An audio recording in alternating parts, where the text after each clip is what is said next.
Halo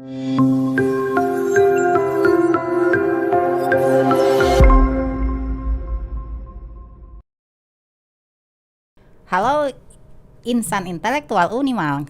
Kita kembali lagi ke sesi kedua dan di sini juga sudah hadir Bapak Teguh Kemal Pasha dan kita akan lanjut lagi pembicaraan hari ini. Oke, Pak, saya penasaran nih loh Pak. Sedikit tentang biografi Bapak lah. Biografi saya? Mungkin dari awal Bapak bergabung di Unimal itu Pak, sejak kapan Pak ya? Kalau saya bergabung di Unimal sejak tahun 2005 itu habis Tahun tsunami 2005. ya saya sudah jadi dosen. Itu Siska masih SMP ya? Udah jadi dosen tuh 2005. belum tuh? 2005. Belum lah. Belum ya? Belum lah. Masih Ntar dulu. SD? 2005 itu habis tsunami ya berarti ya? Ya habis tsunami. Oh, belum tamat. Oh, jadi itulah saya sudah bergabung di Unimal. Oke. Jadi sudah cukup lama juga ya. Sudah dosen senior juga ini di Unimal. Nah, tuh kalau kemudian waktu itu sebenarnya saya sudah diminta untuk jadi dosen itu sejak menempuh pendidikan S2. Saat itu Prof Hadi ke Jogja bertemu dengan Prof Ibrahim Alfian ya, orang Aceh yang sejarawan. Dan saat itu meminta saya untuk bergabung ke Unimal. Itu masih kuliah S2. Oke. Karena saat itu Unimal baru penegrian dan memerlukan banyak dosen-dosen baru ya. Langsung dapat tawaran Pak ya? Lagi Iya, kuliah S2 tuh ya? waktu itu. Tapi enggak, saya S2 sendiri, mandiri. Tapi Oke.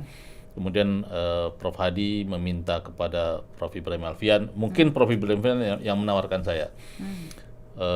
Dan sejak itu sudah mulai saya dapat, kalau nggak salah di rekening masuk 300.000 per bulan. Mungkin seperti di Ijon ya. 300.000 Pak? 300.000 masih masa dulu, itu. Pak, ya?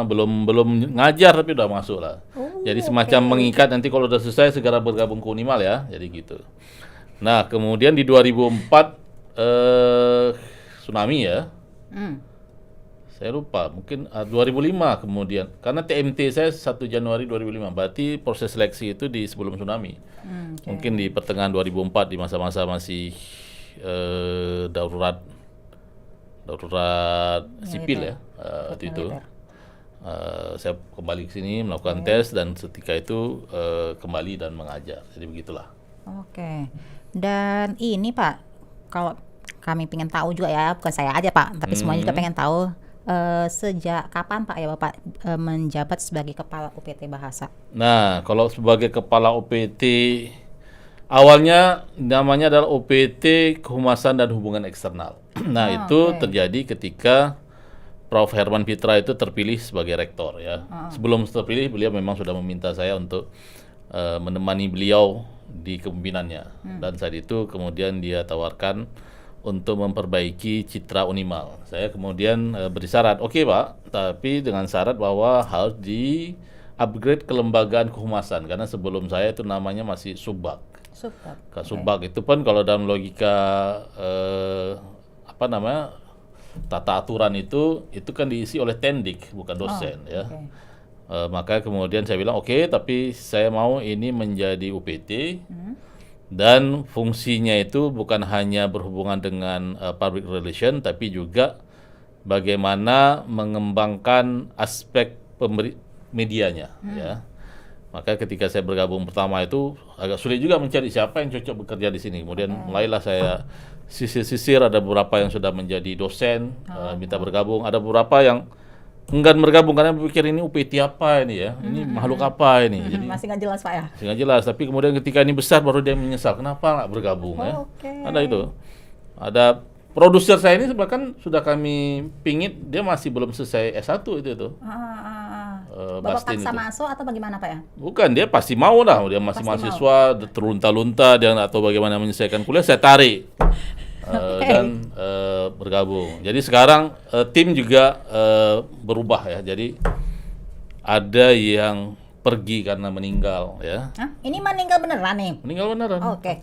Salah seorang tim layouter kita yang sangat tangguh ya, namanya Bang Herianto ya.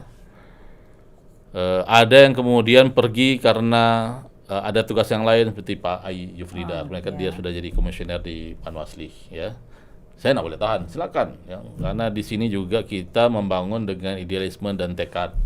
Awalnya juga Pak Rian masuk ke sini, kemudian keluar, sekarang kemudian minta masuk lagi. Nah, itu jadi situasinya macam-macam. Ya, dan sampai Sampai di tahun ini saya minta Bu Siska untuk bergabung karena saya lihat ini ada satu pualam, ada satu zamrud yang terdapat di teknik ya yang harus saya maksimalkan. Zamrud, Metallica atau apa nih Pak ya? Iya.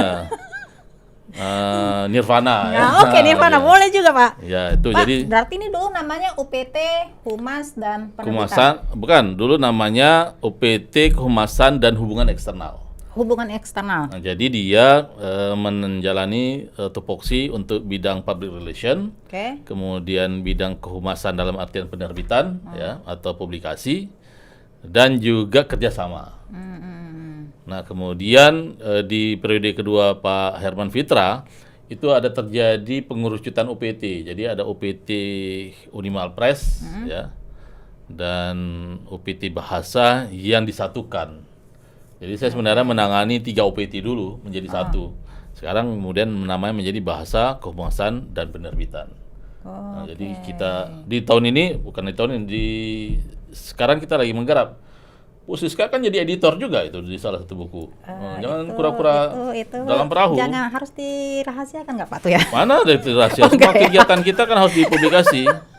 Jadi itu kita di periode kedua ini bekerja lebih banyak ya, ruang tupoksi lebih luas dan harus siap sedia. Jadi sebenarnya yang bergabung sama saya ini siap untuk start engine dengan gigi 3, gigi 4 terus. Jadi nggak ada main-main dengan gigi 1, gigi 2. Oke.